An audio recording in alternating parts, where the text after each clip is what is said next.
दोस्तों, पाकिस्तान ने international level पर हल्ला मचा रखा है कि हमारा पड़ोसी देश भारत हम पर किसी भी वक्त हमला कर सकता है। पाकिस्तान दुनिया भर से ये कह रहा है कि आओ और हमें बचाओ, या तो भारत को रोक लो या फिर हमें इतने हथियार सप्लाई कर दो कि हम भारत के खिलाफ लड़कर अपने आप को बचा सकें। लेकिन ये हथियार चलाएगा कौन? क्योंकि खबरें आ रही हैं कि पाकिस्तान की मिलिट्री में एक के बाद एक इस्तीफों का दौर चल रहा है। इनके सोल्जर्स, ऑफिसर्स, यहाँ तक कि जनरल्स तक मैदान छोड़कर भागने की तैयारी में हैं। और भागे भी क्यों ना, आखिर ये क्यों लड़े उस करप्ट आर्मी के लिए, उस करप्ट गवर्नमेंट के लिए, जो कि अपने लालच के लिए देश के नौजवानों का खून बहाती रहती है। कभी उन्हें आतंकवादी बनाकर दुनिया भर में धर्म के नाम पर मरने के लिए भेज देती है, तो कभी उन्हें बिना किसी मतलब की जंग की आग में झोंक देती है। अब ये सोल्जर्स समझ चुके हैं कि पाकिस्तान की जो मिलिट्री है और इसमें जो टॉप कमांड पर बैठे हुए लोग हैं और मिलिट्री की गुलाम पाकिस्तानी सरकार के जो टॉप लीडर्स हैं, ये सब आपस में मिलकर देश की जनता की खून पसीने की कमाई को हजम करना चाहते हैं और करते आ रहे हैं।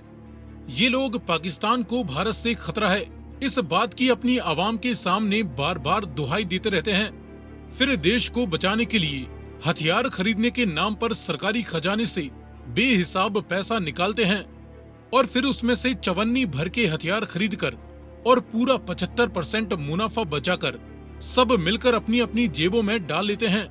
और चवन्नी भर में केवल मेड इन चाइना हथियार ही आपको हासिल हो सकते हैं, जो कि जंग के मैदान में कभी भी धोखा दे सकते हैं। और जब जंग के मैदान में कई नौजवान पाकिस्तानी फौजी मारे जाएंगे और जब लगेगा कि अब पानी सर के ऊपर से गुजरने वाला है, तब पाकिस्तानी मिलिट्री के आला अफसर और सरकार के बड़े बड़े लीडर्स अपने अपने प्राइवेट जहाजों में बैठकर अपनी फैमिलीज और जमीन जायदाद का पूरा हिसाब किताब लेकर दूसरे देश रवाना हो जाएंगे।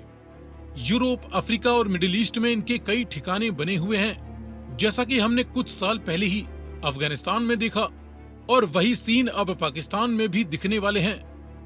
पाकिस्तान की बिकाऊ और करप्ट मिलिट्री और इनकी सरकार की मनमानियों से अब पूरी दुनिया खपा हो चुकी है, और इसीलिए मौका देखकर अब भारत को दुनिया भर के देशों द्वारा पाकिस्तान की करप्ट फौज और इनकी गुलाम सरकार को खत्म करने के लिए ही तैयार किया जा रहा है। इस जंग में लड़कर भारत 3 काम करने वाला है।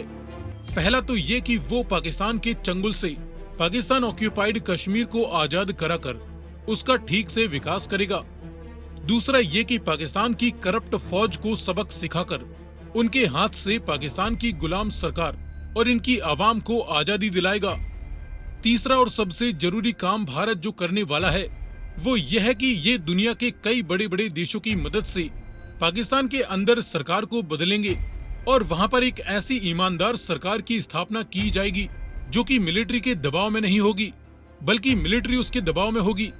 इसके बाद भारत उस नई सरकार के साथ ऐसे रिश्ते डेवलप करना चाहेगा जिससे दोनों ही देश आपस में मिलकर एक दूसरे के साथ तरक्की कर सकें। और दोस्तों, ये ना सिर्फ भारत और पाकिस्तान की जनता के लिए फायदे का सौदा साबित होगा, बल्कि इससे पूरी दुनिया में नौजवानों को बर्बाद करने वाले रेडिकलाइज आतंकवाद के भूत को भी खत्म किया जा सकता है। इस बारे में आपकी क्या राय है, कमेंट में लिखकर बताएं।